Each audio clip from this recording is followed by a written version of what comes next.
Congratulations. Now I say that because if you're watching this video, it means that somebody has asked you to speak at their wedding, which is amazing. Now, if you are a bride and groom, this will be useful to you, but there are probably more useful things about writing and presenting your vows on the website. So go and have a look at those. But there's still a lot in here that will be useful. But this mini guide is really designed for those guests that have been invited to give a speech or a reading. So why have we done this course? Well, our job as celebrants and wedding planners is to try to give people the very best wedding they can. And one of the things that we know is that the right word, said in the right way, at the right time, is a game changer in a wedding. However, public speaking is also one of the things people are most frightened of. It's been said people are more frightened of public speaking than death. Not totally sure that's true, but I do understand that for the vast majority of people, most of the time they avoid having to do public speaking. It's not in their job, they haven't done any training, and then all of a sudden they're asked to do some public speaking at something that's really, really important to people that they love. So let's see if we can give you a few tips to help you get it right. So number one, be prepared. Now I know that sounds absolutely obvious, but let me tell you, there are just a couple of people in the world who can stand up and give a beautiful, perfect, world-changing speech off the top of their head. For the vast majority of people, even excellent public speakers, they require the graft first. Now, this isn't a video about how to write the speech, but you will find some guides to that on our website too. This is about how to deliver it. But preparation here is everything. You've written a beautiful speech. You've done all your research. You've given it a huge amount of thought, but that doesn't mean you shouldn't be prepared. Make sure it's written on paper. Okay? So, it might sound silly, but a lot of people just have some bullet notes. That might work for you. Other people, including me often, like the whole thing written out. The other part of being prepared is practice. Practice in front of a mirror, practice in the shower, practice to anyone who'll listen. And a top tip, practice it on film.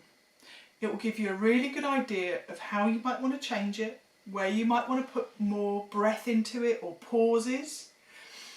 But it'll also give you a good idea of the length of time and what you sound like, because a lot of people don't know what they sound like, and the first time they start to hear it, it can be a little bit scary. So practice, practice, practice, because preparation is everything. So there you are, stood in front of friends and family at such an important occasion, and you've written your speech, you've prepared everything that you need for this, but now the moment has come and you stand up and the microphone is thrust into your hand and you feel like you're 5 again. Well, I got some really good advice when I was about 5. I was doing a school assembly and my mum looked me in the face and said, "Lara, remember, slowly, loudly and clearly project your voice to the back of the hall."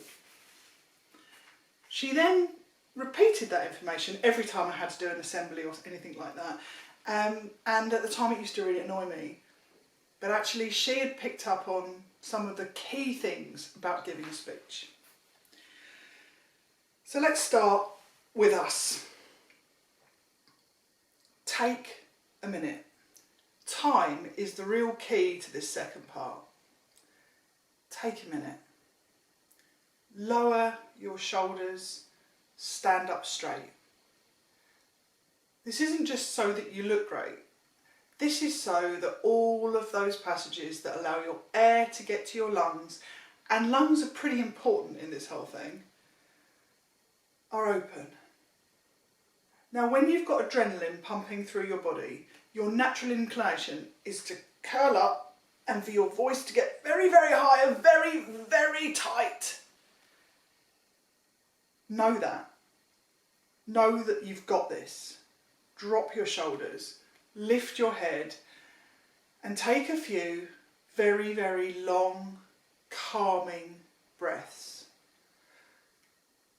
Take the short in and long out.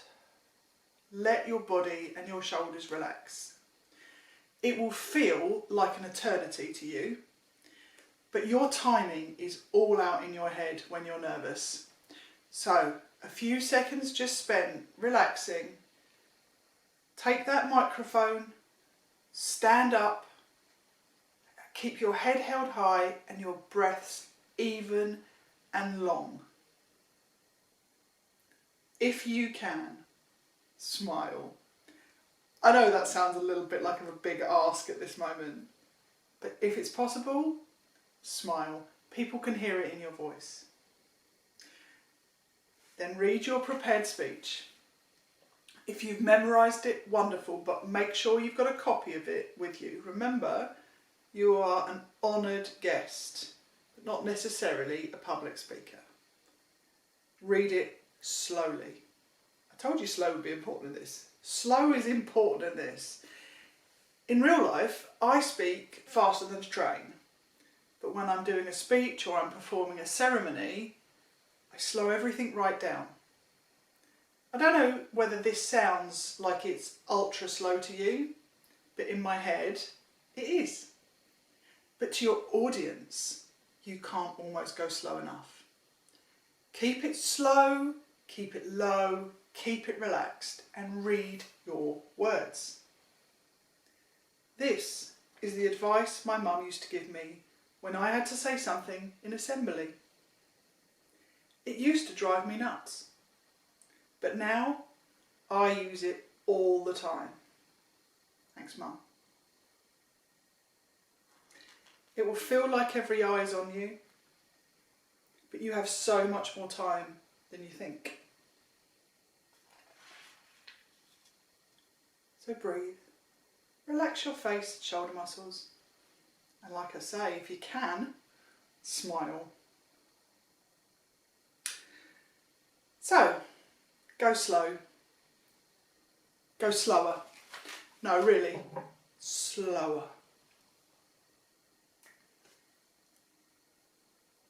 You've practiced this.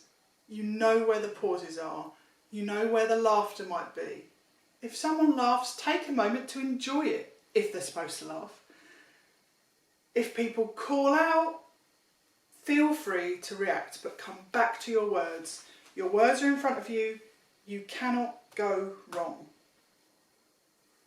I'm going to move on to number 3 because number 3 impacts both number 1 and number 2. And I would say is possibly the biggest thing that people get wrong and one of the biggest things people get right. And that is, it's one of those things, it's a really easy bit of advice and really hard to do. Be yourself, okay? It's you that has been asked to speak. You have been asked, given this enormous honour by somebody that you love. So it's you they want to give the speech. Quite often we see people who are giving best men speeches do their first stand-up performance at a totally inappropriate time. If you're a really funny person, be funny. But if you're a really serious person who's got a really important message to give that message. Write that message, deliver that message. If you are the proudest parent in the world, be that. Give that message, be that message. If you are someone who is deeply uncomfortable, you'll be even more uncomfortable if you're not being yourself. So make sure when you're writing, when you're preparing, and when you're delivering it as you. Because you're the person they asked to do this. They already love you. You're already winning. So be the best version of you. Give the best speech that you can as you, and you're never going to go wrong.